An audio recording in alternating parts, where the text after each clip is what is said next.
Bicara soal babi, sudah bukan hal yang tabu lagi jika ternyata jenis hewan yang satu ini memiliki banyak penggemar. Terlepas dari segala kontroversinya, minat dan permintaan daging babi di bumi Nusantara terus mengalami peningkatan. Aspetnak, Asosiasi Pengusaha Daging dan Hewan Ternak pun tak menampik hal tersebut. Reni Arijani, Ketua Aspetnak Indonesia, mengatakan untuk dapat terus mendukung para peternak babi, Aspetnak memiliki 3 program utama yang sudah dijalankan. Di antaranya, memberikan disinfektan secara gratis, kunjungan ke peternakan, dan penyaluran pakan. Ketiga program utama itu diselenggarakan Aspetnak dengan tujuan pemerataan tumbuh kembang babi di peternakan sehingga layak untuk dikonsumsi. Program pertama yang pernah kita jalankan adalah masalah disinfektan ya, pemberian disinfektan kepada peternak secara gratis. Itu dibantu oleh Dinas Peternakan Jawa Timur. Jadi semua peternak di dalam binaannya Aspetnak itu menerima bantuan disinfektan secara gratis, yang pertama. Yang kedua, kunjungan. Jadi kunjungan kita ke mereka melihat kondisi peternakan yang selama ini mereka kembangkan seperti apa, tumbuh kembangnya, apa sesuai dengan kriteria kita, yaitu peternakan yang baik dan bagus. Itu yang akan kita utamakan di dalam pengembangan peternakan di seluruh Jawa Timur pada khususnya. Yang ketiga yaitu program penyaluran pakan. Nah, pakan ini kita bekerja sama dengan seorang bukan hanya sebagai konseptornya ya, tapi juga sebagai formulator. Sebagai formulator di salah satu company yang membantu kami memberikan pakan yang baik dan benar dari fase mulai starter, grower sampai ke finisher. Itu yang sekarang kita berikan kepada para peternak. Penyaluran pakan itu dengan baik dan benar agar pertumbuhan mereka merata, kondisi mereka juga terjamin ya kesehatannya dari pakan itu, pertumbuhannya pun juga baik. Karena pemerataan ini inginnya semua kesamaan itu ada di dalam peternakan yang kita bina ya, salah satunya itu tadi keseragaman pakan. Secara rinci, Reni menyebut pemberian pakan terhadap babi dimulai sejak babi tidak lagi menyusu pada induknya atau di sapi. Gencik atau anak babi memiliki 3 tingkatan pakan hingga usia dewasa. 3 tingkatan pakan tersebut adalah starter, grower, dan finisher.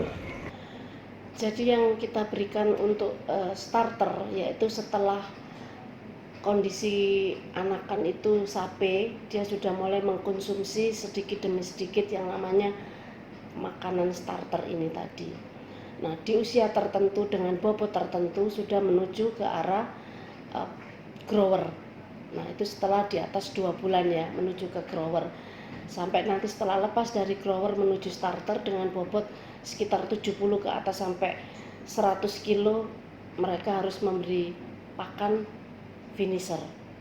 Jadi urut-urutannya mulai dari lahir itu mereka netek ke induknya sampai di usia sapi. Setelah itu masuk usia pakan starter, pakan grower, dan pakan finisher. Dari sapi ke starter itu sampai 2,5 bulan. Dari setengah bulan sampai ke usia 3,5 bulan itu masuk di usia grower. Selanjutnya dari 3,5 sampai 5 bulan itu fase finisher dengan bobot kurang lebih antara 70 hingga 100. Potensi dari bisnis ternak babi ini sendiri menurut Reni cukup menjanjikan. Selain cara ternak yang cukup mudah, demand atau permintaan daging babi terus mengalami kenaikan. Meski di pasar penjualan, daging babi tidak terlalu tampak.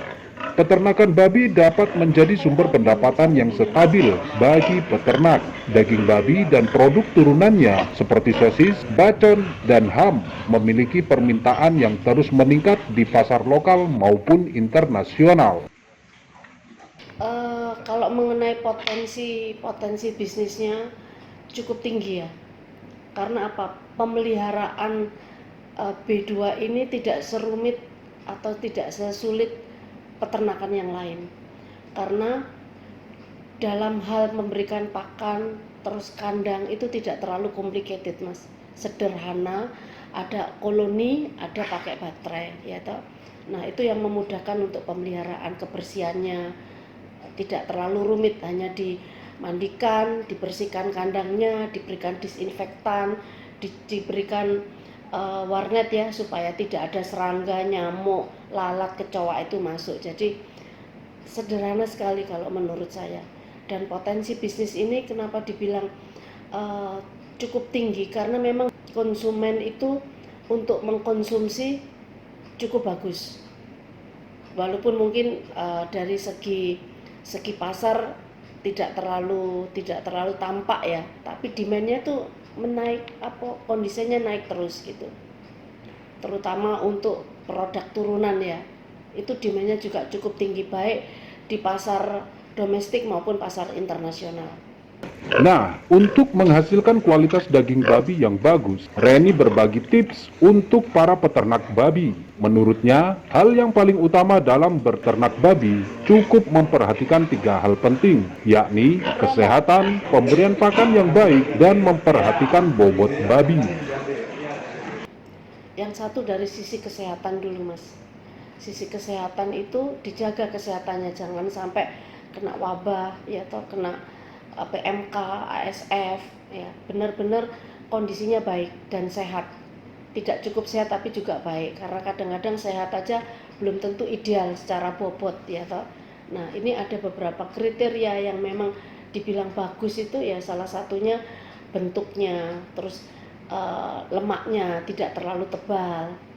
Nah, ini yang perlu dipikirkan oleh para peternak dari sisi kesehatan. Kedua, pakan itu tadi, keseragaman pakan itu akan membentuk bodi mereka menjadi bagus, karena tidak semua konsumen menginginkan yang namanya lemak tebal ya toh, karena kondisi pakan itu bisa